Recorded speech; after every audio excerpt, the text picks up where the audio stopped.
नमस्कार बच्चों, कैसे हैं आप सब। उम्मीद है आप सब बहुत अच्छे होंगे और आप लोगों की पढ़ाई लिखाई हमेशा की तरह धुआंधार तरीके से चल रही होगी। तो एक बार फिर से आप सबका बहुत बहुत स्वागत है मेरे इस रूपेश सर ट्यूटोरियल्स चैनल पे। तो बच्चों, मैंने अपने पिछले वीडियो में आपके लिए चैप्टर नंबर 4 बिल्कुल खत्म करके आपको दिया हुआ था एनसीईआरटी की बुक से।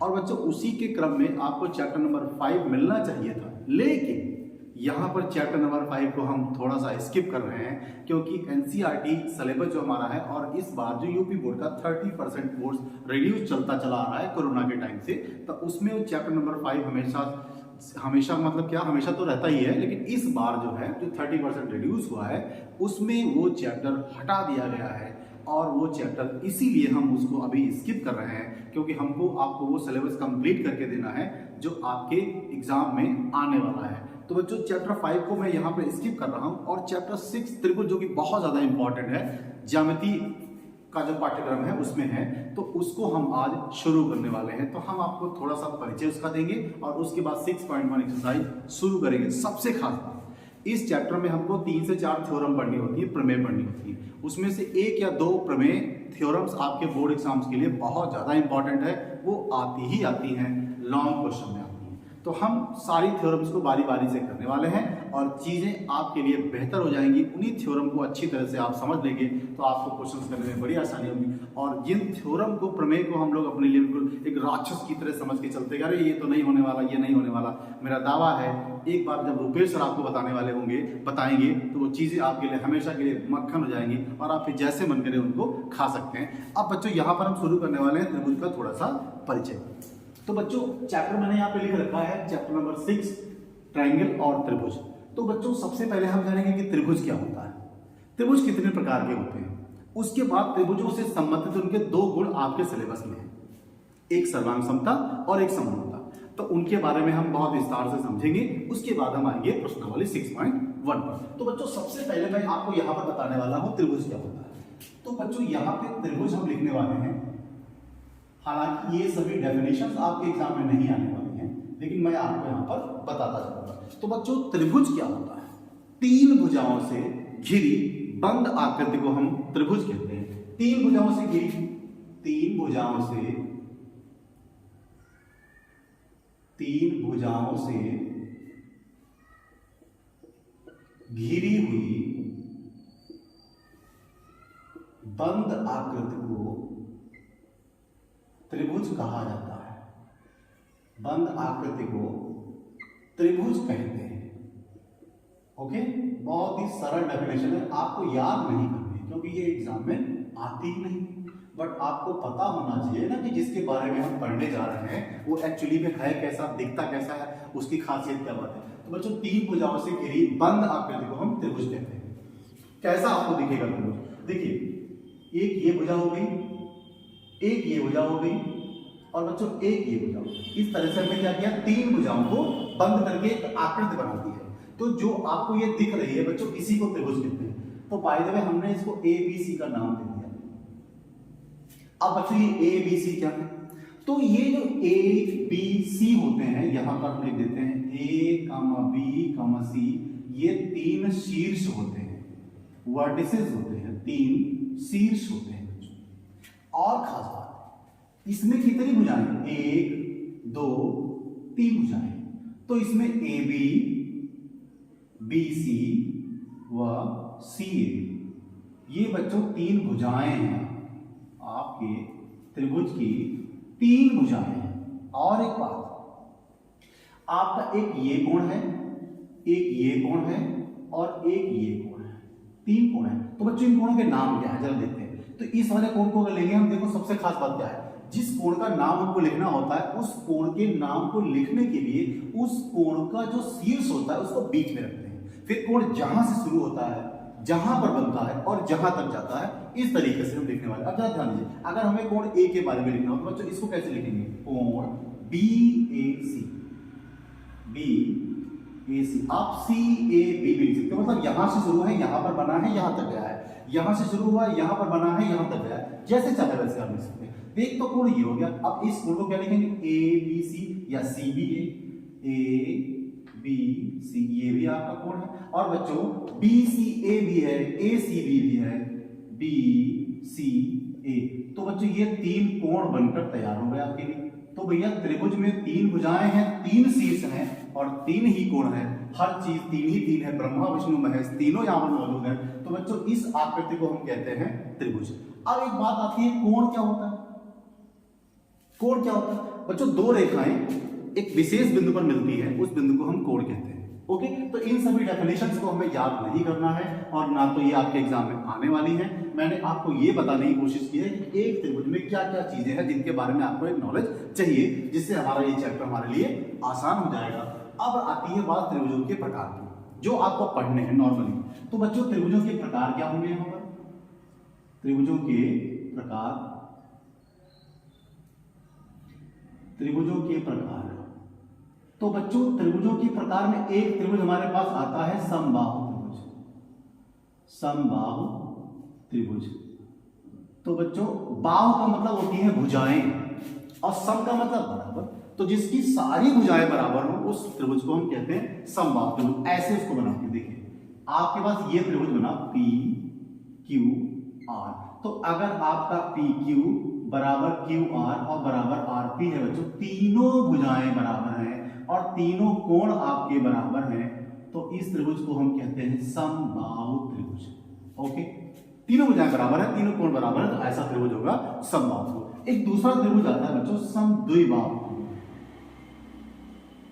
समद्विबाहु त्रिभुज।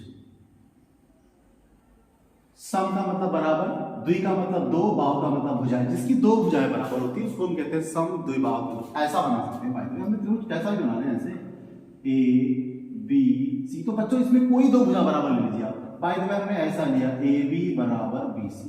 अगर 2 भुजाएं बराबर हैं बच्चों तो फिर वो दोबारा हो जाएगा समद्विबाहु त्रिभुज। एक खतरनाक त्रिभुज आता है उसको कहते हैं विषमबाहु त्रिभुज। A B C. बच्चों इसकी तीनों भुजाएं अलग अलग होती हैं। तीनों भुजाएं अलग अलग होती है, मतलब इनमें कोई भुजा किसी के बराबर नहीं होती है। तो ऐसे त्रिभुज को हम कहते हैं विषमबाहु त्रिभुज। स्केलन, आइसोसेलेस, इक्विलेटरल ट्रायंगल होता है। ठीक है, तो मैंने आपको इनकी तीनों भुजाओं के बारे में बताया, तीनों कोणों के बारे में बताया और त्रिभुज कितने टाइप के होते हैं। वैसे तो न्यून कोण, अधिक कोण त्रिभुज, बहुत सारे त्रिभुज होते हैं, बट आप उनको यहाँ पर पढ़ने की जरूरत अभी नहीं है। आपने उनको छोटे क्लास में पढ़ा होगा। हमें त्रिभुज में समबाहु, विषमबाहु, समद्विबाहु ये त्रिभुज के बारे में पढ़ना है। बेसिकली इन 2 त्रिभुज के बारे में ज्यादा जानकारी चाहिए क्योंकि ये चीजें प्रयोग होने वाली हैं। और विषमबाहु त्रिभुज वगैरह क्या है, इनके क्षेत्रफल क्या है, इनको आपने कक्षा 9 में हेरोन्स फार्मूला, हेरोइन के सूत्र में आपने उनको आसानी से पढ़ा होगा। तो मुझे ऐसी उम्मीद है, इसलिए मैं अब चलता हूं इन त्रिभुजों के थोड़े से गुणों के ऊपर। तो यहाँ पर गुण हम आपको बताना है। अब देखिए जरा मैं इसको हटा देता हूं ताकि आपको चीजें समझ में और आएंगे। मुझे बहुत ज्यादा लिखना है अभी भी, तो तब तक आप इसका चाहें तो स्क्रीनशॉट ले सकते हैं। बहुत सामान्य सी जानकारी है। फिर मैं बढ़ता हूं समरूपता और सर्वांग समता की ओर, जो कि बहुत इंपॉर्टेंट है। चलिए तब तक मैं इसको हटाता हूं। अब हम त्रिभुजों के गुणों के बारे में पढ़ने वाले हैं। त्रिभुज दिखता कैसा है हमें पता चला, उसमें होता क्या क्या है हमें पता चला। अब उनका थोड़े चालो चलन के बारे में हम पढ़ने वाले हैं, क्योंकि जिससे भी हम मिलना चाहें उसके चालो चलन के बारे में हमें अच्छी तरह से जानकारी होनी चाहिए, क्योंकि वो कब काम करेगा, कब धोखा देगा, ये सब आपको पता होना चाहिए। तो बच्चों यहाँ पर हम आते हैं, देखिए जरा ध्यान से। यहाँ पर सबसे पहली बात आती है सर्वांग समता की। सर्वांग समता, जिसको हम कहते हैं कॉन्ग्रुएंसी, और एक होता है समरूपता, जिसको हम बोलते हैं सिमिलरिटी। ये हो गई कॉन्ग्रुएंसी और ये हो गई सिमिलरिटी।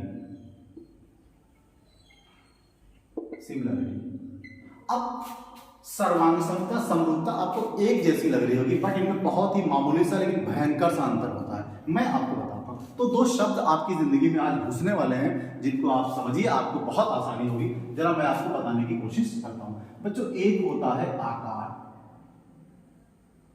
और एक होता है आमाप। आप कहिए सर ये कौन सी बात हुई? आपने आकार तो सुना होगा, शायद आमाप भी सुना होगा, लेकिन मुझे ऐसी उम्मीद है शायद नहीं भी सुना हो। तो ये अब लफड़ा है क्या? तो मैं थोड़ा सा इंग्लिश में लिखने की कोशिश करता हूं तो आपको बेहतर समझ में आ जाएगा। तो बच्चों आकार को बोलते हैं शेप। आया ना समझ में? मैंने बोला था कभी कभी इंग्लिश हिंदी से ज्यादा आसान हो जाती है। अब आमाप के बारे में देखिए, आपको भयंकर सा लग रहा है, नहीं समझ में आ रहा ना? अभी मैं लिखता हूं। आमाप का मतलब होता है साइज।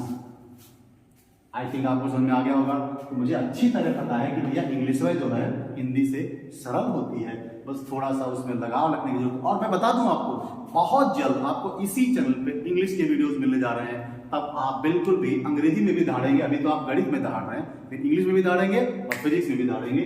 चलिए शुरू करते हैं। तो बच्चों, आकार, शेप और माप जो है, साइज, इनके बारे में हम जानना चाहते हैं। देखिए क्या होगा। शेप का मतलब क्या हुआ कि दो खरगोश हैं आपके सामने। अब हमको ड्राइंग हमारी बड़ी खतरनाक है, बहुत खराब हो जाएंगे, इसलिए मैं यहाँ पर बना नहीं रहा हूं, ठीक है। तो दो खरगोश हैं आपके पास, रैबिट, ओके। तो भैया खरगोश जो है वो कहीं पर भी आपको मिले, छोटा मिले बड़ा मिले, तो वो कहे खरगोश ही जाए, ठीक है। तो उनका आकार एक जैसा होगा। दो जुड़वा भाई बहन हो या दो जुड़वा भाई हो तो बच्चों उनका आकार सेम होगा, शकल सूरत एक जैसी, मतलब दिखने में कैसे लगे। आकार का मतलब ये होगा, भाई इधर देखिए, जैसे एक ये त्रिभुज है आपका और एक ये त्रिभुज है आपका, तो वास्तव में ये है कि आकृतियां कैसी हैं, त्रिभुजाकार। तो कार आ गया ना, तो जिनमें कार आ जाता है उसको हम आकार से संबंध बनाते हैं, आकार से संबंध उसका लेते हैं। बात समझ आ रही है? बिल्कुल आएगी, बस थोड़ा सा दिल और दिमाग इस पे लगा दिए। फिलहाल अभी दिल को कहीं मत ले जाइए, सारा कुछ इधर छोड़ दीजिए, क्योंकि हम आपको बता रहे हैं, ध्यान से देखिएगा। तो बच्चों खरगोश आपको मिल जाए, गांधी जी की दो फोटोज ले लीजिए, हमारे महान व्यक्तित्व है गांधी जी, हमारे बापू जी। तो हम क्या करें, गांधी की दो फोटो ली, एक छोटा सा फोटो, एक थोड़ा बड़ा सा फोटो। अब मैं हम बनाऊंगा तो गांधी जी बुरा मान जाएंगे, क्योंकि हमको ड्राइंग नहीं आती। तो हम क्या करने वाले, आप गांधी जी की एक छोटी सी फोटो लीजिए, एक बड़ी सी फोटो लीजिए। तो गांधी जी तो गांधी जी ही रहे ना, तो उनका आकार सेम है। लेकिन अगर हम गांधी जी के चेहरे की तुलना करने लगे, अरे भाई इसमें चेहरा छोटा है, इसमें चेहरा बड़ा है, तब बच्चों फिर तो हम उनके साइज मेजर कर रहे हैं। मेरे ख्याल से बातें आपको समझ में आ जाएगी। अरे आप रसगुल्ला खाइएगा, तो कहीं पर रसगुल्ला ऐसे मिला, कहीं पर रसगुल्ला ऐसे मिला आपको, तो भैया रसगुल्ला तो रसगुल्ला है, तो फिर वो क्या हो गया, उनका आकार सेम है, बट आप नापने बैठेंगे तो उनका साइजवा अलग अलग हो जाएगा, मतलब उनका मेजरमेंट अलग अलग हो जाएगा। मेरे ख्याल से बातें आपको समझ में आ रही होंगी।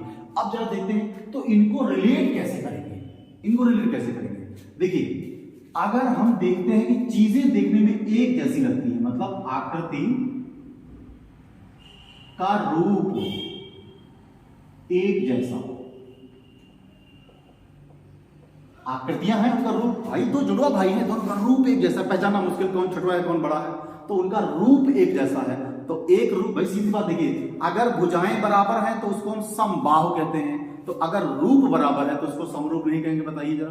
तो बच्चों अगर आकृति का रूप एक जैसा है तो आकृति का रूप एक जैसा होने पर वो क्या बन जाती है, समरूप, सिमिलर हो जाती है। बोलते हैं यार देखने में एक जैसी लग रही है, ओके। लेकिन हुआ क्या, जब उसके पास हमने कहा, अरे भैया बोल रहे हैं इनकी नाक तो छोटी है, इनकी नाक बड़ी है, मतलब साइज का फर्क है। जब साइज के फर्क की बात आएगी तब हम चले जाएंगे सर्वांग समता की ओर। तो अगर रूप एक जैसा है तो समरूपता वाली बात आ गई। अब अगर आकार एक जैसा है, सॉरी आमाप एक जैसा है, मतलब सारी या सभी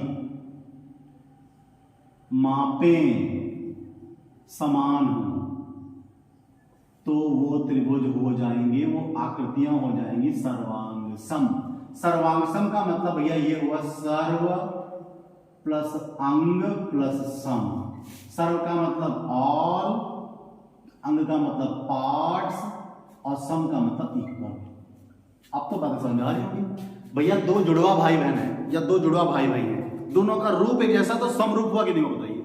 अब जब आप पास में जाकर देखते हैं तो कोई लंबा है कोई छोटा है, तो भैया इनकी नाप अलग अलग हो गई ना। तो ये जो नाप का मैटर आ गया, इसको हम कहते हैं कि भैया ये समरूप तो हैं, लेकिन इनके सभी अंग बराबर नहीं। किसी का खोपड़िया बड़ा है, किसी का खोपड़िया छोटा है थोड़ा सा, तो भैया उनके सभी अंगों के आकार एक जैसे नहीं है, तो फिर वो समरूप तो हो जाएंगे लेकिन सर्वांग सम नहीं होंगे। तो जरा मैं यहां पर एक मोटे मोटे शब्द लिखता हूं, अगर समान रूप है, एक जैसा रूप है, तो हम उसको कहेंगे समरूप। और अगर नाप या माप समान है, माप समान है भैया, तो वो हो जाएगा सर्वांग सम। मेरे ख्याल से आपको चीजें समझ में आ रही होंगी। आप एक ये चूड़ी ले लीजिए, मेरे पास तो है नहीं, हम तो पहनते भी नहीं, तो अगर एक चूड़ी ले लीजिए और एक चूड़ी और लेकर आइए, उसके ऊपर ढक दीजिएगा। मैं जरा आपको बताने की कोशिश करता हूं। जैसे हमारे पास ये दो मार्कर है, ये मार्कर हो गए, तो ये दोनों मार्कर हमारे पास हैं, इनको मैं ऐसे करता हूं, ऐसे रख दिया मैंने, तो जरा देखिए दोनों सेम हो गए कि नहीं हो गए। तो अगर ये एक दूसरे को ढक ले रहे हैं तो फिर इनके सारे अंग बराबर हैं फिर तो भैया, तो इसका मतलब ये सर्वांग सम हो गए। ओके, लेकिन अब हुआ क्या, हमने इसका कैप निकाल दिया, तो ये अभी भी मार्कर है, ये भी मार्कर है, बट ये समरूप लगता है क्योंकि काम एक ही कर रहा है, लेकिन ये सर्वांग सम नहीं हुआ क्योंकि इनमें मेजरमेंट में लंबाई चौड़ाई किसी न किसी में कहीं ना कहीं से कोई फर्क आ जरूर गया होगा। तो मेरे ख्याल से चीजें आपको समझ आ रही होंगी। और अब आप क्या करेंगे, हम सर्वांग समता और समरूपता की थोड़ी सी क्राइटेरिया आपको बताने वाले, कसौटियां बताने वाले। तो मैं इसको यहां से हटाने वाला हूं, मेरे ख्याल से चीजें आपको समझ में आ रही होंगी ना। ओके, तो मैं इसको हटाता हूं। बस आप इतना याद रखिए, अगर रूप एक जैसा है, दिखने में एक जैसा है, तो समरूप हो गया। लेकिन जब हम उनको नापने बैठे तो बोले किसी की नाक छोटी, किसी का हाथ बड़ा है, तो अगर उनके अंगों के आकार एक जैसे नहीं है तो वो समरूप तो हो सकते हैं लेकिन सर्वांग सम नहीं हो सकते। ओके, अब हम आपको थोड़ी सी समरूपता और सर्वांग समता की कसौटियां बताते हैं। ओके, देखते हैं। तो सबसे पहले हम आते हैं समरूपता की कसौटी में। समरूपता की कसौटी है क्या? समरूपता की कसौटी बहुत इंपॉर्टेंट है और ये आपके क्वेश्चंस में यूज होने वाले हैं। ओके बच्चों, अगर दो फिगर, दो ट्रायंगल या दो आकृतियां समरूप है तो क्या होने वाला है? यदि दो आकृतियां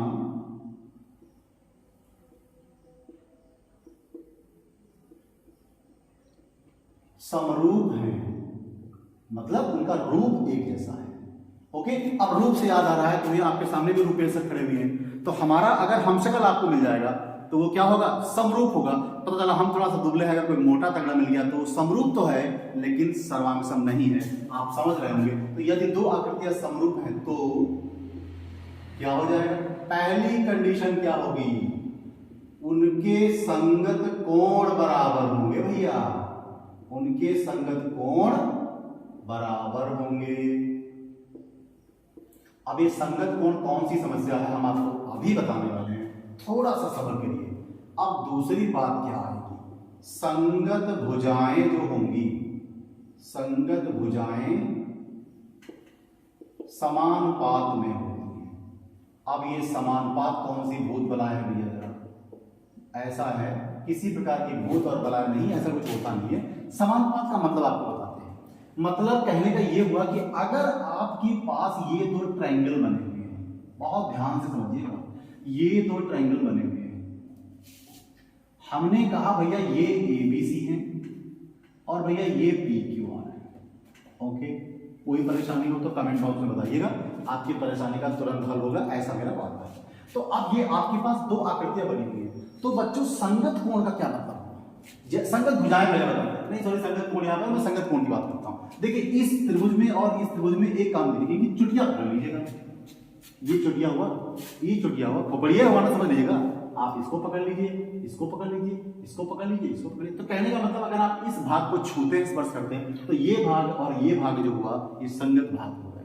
तो अगर आप हम इस त्रिभुज में क्या देख रहे हैं कि ये वाला कोण इसके बराबर है, तो यहां पर हुआ कोण A बराबर कोण P, ये संगत कोण हुए।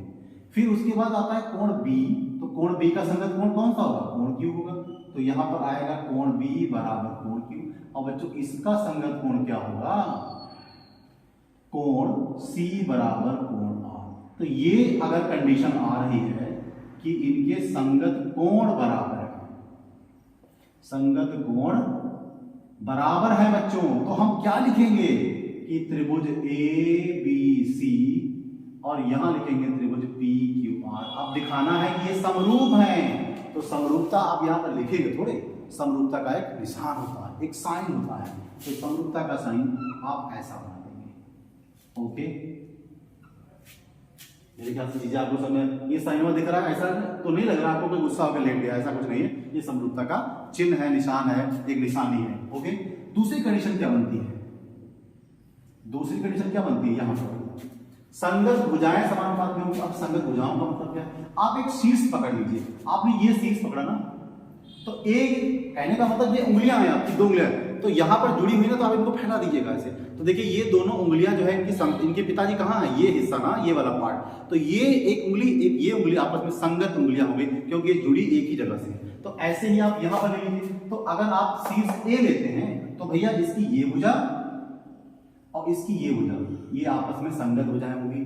और यही काम आप वहां करिए, ये ले लीजिए तो भैया इसकी ये भुजा और इसकी ये भुजा संगत भुजा हो जाएगी। उस तरह से अगर आप बी पकड़ते हैं तो ये वाली भुजाएं संगत हो जाएंगी, और ये क्यू पकड़ते हैं तो ये हो जाएंगी, ये सी पकड़ते हैं तो ये हो जाएगी, ये बी पकड़ते हैं तो ये हो जाएगी। ओके, उंगलियां नहीं दिखानी आपको, यहां समझिएगा। ओके, आप क्या करने वाले, तो मैं आपको संगत भुजा वाला संबंध करके यहाँ पर दिखाता हूं। दूसरी बात क्या हुई, संगत भुजा का मतलब बच्चों ये शीर्ष हुआ ना, तो इसकी ये भुजा और ये भुजा, तो इनका अनुपात बराबर होगा। मतलब ये भुजा ए बी बटे पी क्यू। ओके, अब आ जाते हैं बी सी, तो ये होगा बराबर B C upon Q R. Okay, थोड़ी सी तबीयत खराब है हमारी, क्षमा कीजिए, चलता है यार, ये भी पार्ट ऑफ लाइफ है। ठीक है, अब क्या हो, अब हम यहां पर क्या आते हैं, अब हम ये साइड ले लेंगे, ये साइड तो हमारी हो गई, उसके बाद ये साइड ये हो जाएगी, तो ये बच्चों आ जाएगा ए सी, या सी ए लिख लीजिए, सी ए अपॉन आर। तो ये जो अनुपात आएगा संगत भुजाओं का, ये हमेशा बराबर है। तो ये त्रिभुज हमारे, तब भी हम यहां पर लिखेंगे त्रिभुज ए बी सी समरूप है। मैं इसको थोड़ा सा सही बनाता हूं, मैंने कहा ना हमारी ड्राइंग थोड़ी सी गड़बड़ है, तो ये पी क्यू आर हो गए। ये दो कंडीशन है आपकी जो ये बताती हैं कि हमारे दोनों त्रिभुज समरूप हैं। संगत कोण बराबर है तब भी समरूप है, संगत भुजाओं का अनुपात बराबर है तब ये भी त्रिभुज समरूप हो जाएंगे। दोनों कंडीशन मिल जाती है तो और भी अच्छा है। तो ये समरूपता की बात मैंने आपको बताने की कोशिश की है, मुझे उम्मीद है आपको समझ में आई होगी। सर्वांग समता के बारे में भी थोड़ा सा आपको बताते हैं, हालांकि उसका यूज बहुत कम है इसमें, तो मैं यहाँ पर आपको सर्वांग समता के बारे में बताता हूँ। सर्वांग समता की कसौटियां क्या होगी, सर्वांग समता की कसौटियां। ओके, अब ये कसौटी जिंदगी की नहीं है भैया जो आप लोग टीवी में देखते हैं, वो तो आपके काम आने वाली थी। ये सर्वांग समता की कसौटियां ये आपके एग्जाम में काम आने वाली, इससे आपको नंबर मिलने वाले, मार्क्स मिलने वाले, तो please be careful about that. Okay, सबसे पहली बात क्या है कि जैसे हमारे पास त्रिभुज है, ये मैं इसी में बताने की कोशिश करता हूं आपको। ये जो आपके पास ए बी सी है और ये पी क्यू आर है, तो बच्चों जरा ध्यान दीजिएगा, अगर क्या हुआ कि इनके तीनों कोण बराबर हो गए आपस में, ए बराबर पी, बी बराबर क्यू, सी बराबर आर, ऐसे मैं यहाँ पे लिखता हूँ।